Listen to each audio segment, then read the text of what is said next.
사귈 때도 결혼할 때도 저희를 아시는 모든 분들이 물어보셨어요. 남편이 술 안 마시면 재미없지 않아? 부부가 같은 취향을 갖고 있으면 정말 좋겠지만 저는 술을 좋아하는 음주인이고 저희 남편은 술이 몸에 안 받는 비음주인이거든요. 이런 언밸런스한 부부도 각각이 느끼는 장단점이 있습니다. 술을 먹지 않는 배우자의 장점은 굉장히 명확해요. 맨정신에 많은 것들을 함께 할 수 있다. 나 대신 대리운전을 해준다. 집에 빨리 들어오고 성실한 생활 습관을 가지고 있다. 그리고 나도 덩달아 건강해진다. 저는 술을 보통 친구들이랑 같이 마셔요. 근데 다 같이 마시다 보면 분명 재밌는데, 너무 재밌는데 시간이 지나면 우리가 이때 뭐 했지? 라고 생각하면 그때 즐거웠던 기분만 기억이 나더라고요.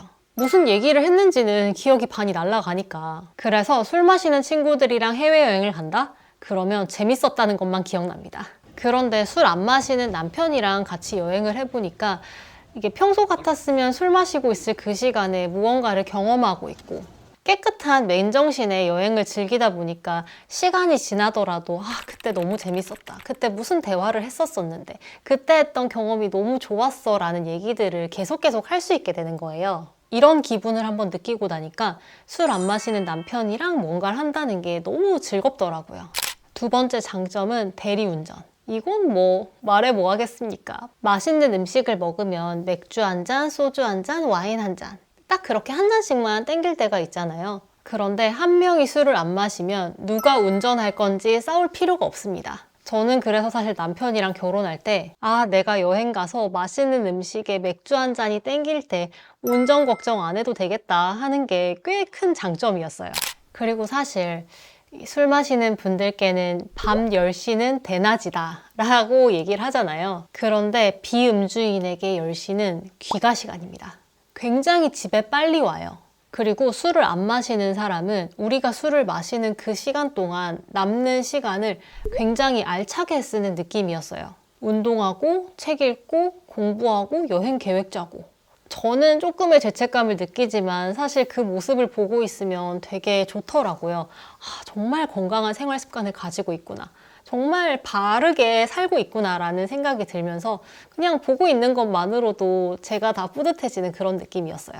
네 번째 장점은 저도 술을 안 마시는 삶을 천천히 즐기게 된다라는 점이었는데요. 20대에서 30대가 되면서 주량이 많이 줄었다는 걸 느꼈어요. 근데 그걸 옛날 주량 복귀하겠다고 막 더 먹으면 는다 이런 식으로 많이 먹는 게 아니라 남편을 따라서 자연스럽게 주량을 좀 줄이다 보니까 좀 뭔가 노화가 더뎌지는 느낌? 이런 생활 습관을 내가 막 술을 참고 견디고 힘겨워 하면서 얻어낸 게 아니라 자연스럽게 남편과 함께 하면서 얻어낸 건강이다 보니까 조금 더 뭔가 결혼 잘했다 하는 그런 생각이 들게 되더라고요.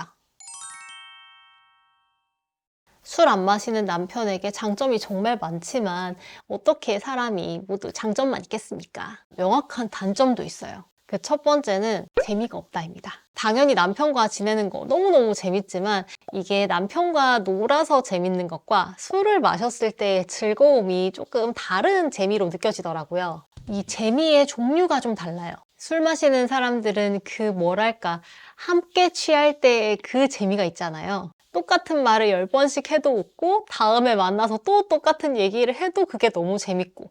그런데 남편이랑은 그런 재미는 없어요.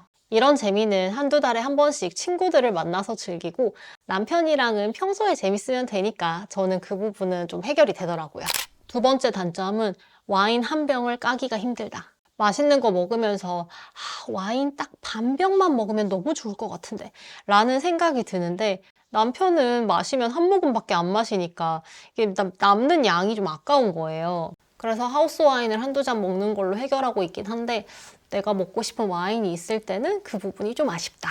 세 번째 단점은 술 마시고 온몸에서 술 냄새를 풍기면서 집에 들어갈 때 눈치가 많이 보인다는 거예요. 사실 그럴 때는 남편한테 억울하면 너도 마셔 라고 하고 싶은데 그런 날은 2년에 한 번, 두 번 있을까 말까 하니까요.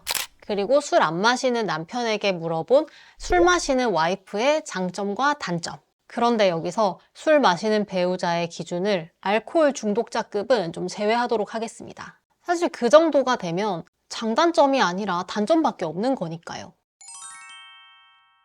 술 마시는 배우자는 장점보다는 단점부터 먼저 얘기를 해볼게요. 술 안 마시는 배우자가 본 술 마시는 배우자의 단점. 술 냄새가 난다. 늦게 들어온다. 취해서 한 얘기는 기억을 못한다. 사실 저는 이 정도만 단점이라고 꼽아줘서 되게 고마웠고 제가 되게 잘 숨기고 있구나라는 생각이 들었어요. 근데 저는 음주인의 입장에서 술 마시는 배우자의 최고의 단점은 숙취라고 생각합니다. 사실 배우자의 음주 습관 때문에 짜증이 나는 거는 술 마시고 늦게 들어오는 것 때문에 짜증이 나는 게 아니라 술 먹고 그 다음날 한 약속을 못 지키거나 아니면 술에 취해가지고 숙취 때문에 하루 종일 방바닥에 누워있는 그 모습을 보기가 짜증나서 그런 거거든요. 하지만 아직까지 저희 남편이 제가 술 먹는 거 가지고 뭐라 하지 않는 걸 보면 제가 그런 모습은 안 보이지 않았나 라는 생각이 좀 드네요. 제가 남편한테 한번 물어봤어요. 내가 술을 마셔서 뭐가 좋아? 라고 물어봤더니 없다 라고 하더라고요. 너무 단호하길래 그래도 진짜 3개만 뽑아줘봐라 라고 요청을 좀 했더니 3가지를 뽑아줬어요. 1번, 아버지가 좋아하신다. 2번, 술 한 모금만 먹고 싶을 때 술을 주문하면 배우자가 남은 걸 다 먹어준다. 3번, 놀릴 게 많다. 저희 남편이 술을 안 마시니까 저희 시아버님의 바람은 사위나 며느리가 함께 한 장 걸칠 수 있는 아이들이 들어왔으면 좋겠다 라고 하셨는데 소원 성취를 하셨고, 그리고 사실 술 안 취한 사람이 술 취한 사람을 보면 얼마나 흑역사가 많겠어요. 그래서 저희 남편이 찍어놓은 사진들을 보면 저의 흑역사가 너무 많이 남고 있더라고요. 다행히 아직까지는 남편이 그 흑역사를 카메라에 담는 걸 굉장히 재밌어하고 술 마신 저를 놀리는 걸 재밌어 하는데 그게 조금만 더 오래 가주길 바라고 있습니다. 뭐 놀림받기 싫다고 술을 안 먹을 게 아니니까. 결혼을 하는데 배우자가 싫어하는 게 있으면 그걸 줄이거나 끊잖아요. 저희 부부는 각자의 취향을 끊어내는 방식보다는 제가 저의 즐거운 시간을 보낼 때 남편도 남편의 즐거운 시간을 보내줄 수 있게끔 매칭을 하면서 음주인, 비음주인의 취향 차이를 해결했어요. 저희 남편은 집에서 혼자만의 시간을 가지는 걸 굉장히 좋아하는 편인데, 그러면 저는 친구 집에 가서 술을 마시고 하루 자고 오면 남편에게 온전한 하루를 선물할 수 있는 거예요. 당연히 그때 밥은 다 해놓고 가는 거죠. 삼시세끼 꼼꼼하게 챙겨가지고. 그러면 남편 입장에서는 술 취해서 술 냄새 나는 와이프를 보지 않아도 돼서 좋고, 저는 마음 편하게 제 취미를 즐길 수 있어서 서로에게 윈윈이 되는 방법이더라고요. 그리고 제가 꼭 지키고 있는 건 남편과 데이트를 하거나 브런치를 먹기로 한 날이 있으면 그 전날까지는 컨디션 관리를 꼭 해두는 편이에요. 술 먹는 사람이 봐도 숙취 때문에 다음날 약속 못 지키고 방바닥에 들어 누워있고 하는 모습은 참 꼴불견이거든요. 그래서 그 모습을 저도 보이기가 싫기 때문에 남편과는 약속을 한 날이 있으면 그 약속을 지킬 수 있게끔 제가 제 컨트롤을 하는 거죠. 사소하지만 이런 것들만 잘 지켜줘도 서로 취향 차이가 나는 부부가 서로 재밌게 잘 지낼 수 있답니다. 여러분은 배우자의 어떤 점이 나랑 안 맞고 그 부분을 어떻게 해결하고 계세요? 여러분의 경험담을 댓글로 남겨주세요. 이번 영상에 공감이 되셨다면 구독과 좋아요 부탁드립니다. 안녕!